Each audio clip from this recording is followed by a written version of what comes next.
এখানে আমি লেআউট ভিউটা নিয়ে আলোচনা করব। এখানে দেখতে পাচ্ছি 3 ধরনের ভিউ রয়েছে: model space, layout on, layout 2। Model স্পেসে মূলত ড্রয়িং করতে হয় এবং লেআউট অন এবং লেআউট 2 এর মাধ্যমে এটাকে প্রিভিউ করে দেখতে হয়।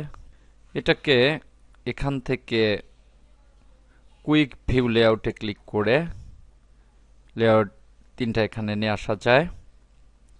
এই 3টা উইন্ডোকে যদি আমি ছোট করতে চাই, অর্থাৎ এই প্রিভিউগুলোকে যদি ছোট করতে চাই, তাহলে কিবোর্ড থেকে কন্ট্রোল চেপে মাউসের হুইলটাকে নিচের দিকে নিতে হবে, তাহলে দেখতে পাচ্ছি ছোট হচ্ছে। উপর দিকে নিলে বড় হবে। এভাবে ছোট করে রাখি। এখানে এটাকে এখানে ক্লিক করে স্থির করে রাখি। এবার লেআউট অনে যাই। দেখতে পাচ্ছি লেআউট অনটা দেখাচ্ছে। এভাবে প্রিন্ট হবে। এটাকে জুম ইন আউট করা যায় এখান থেকে। এটা হচ্ছে বাউন্ডিং বক্স, অর্থাৎ এই বক্সের মধ্যে যে ড্রয়িংটা রয়েছে এটাই প্রিন্ট হবে, অর্থাৎ যে ড্রয়িংটা থাকবে সেটা এই বক্সের মধ্যে থাকবে। এবং এটা হচ্ছে পেজ মার্জিন,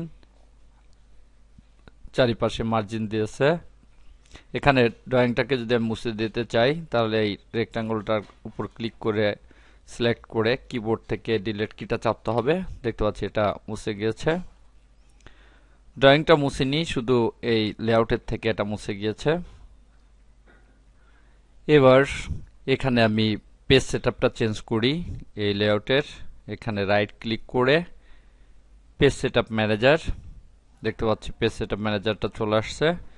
এখানে লেআউট অন, লেআউট 2 দুইটা লেআউটেরই পেজ সেটআপ রয়েছে। আমি লেআউট 1 এর পেজ সেটআপটা চেঞ্জ করব।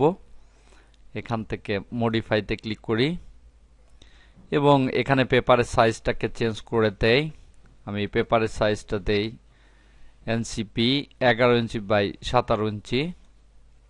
ওকে, তাহলে দেখতে পাচ্ছি এখানে সেটআপটা চেঞ্জ হয়ে গিয়েছে। এভাবে এখান থেকে পেপারের সাইজটাকে চেঞ্জ করে দেওয়া যাবে। এখন এর পেজটার সাইজ হয়েছে 11 ইঞ্চি বাই 17 ইঞ্চি। এভাবে অটোক্যাডে লেআউটের মাধ্যমে পেজকে সেটআপ দেওয়া যাবে এবং লেআউটকে বিভিন্নভাবে চেঞ্জ করা যাবে।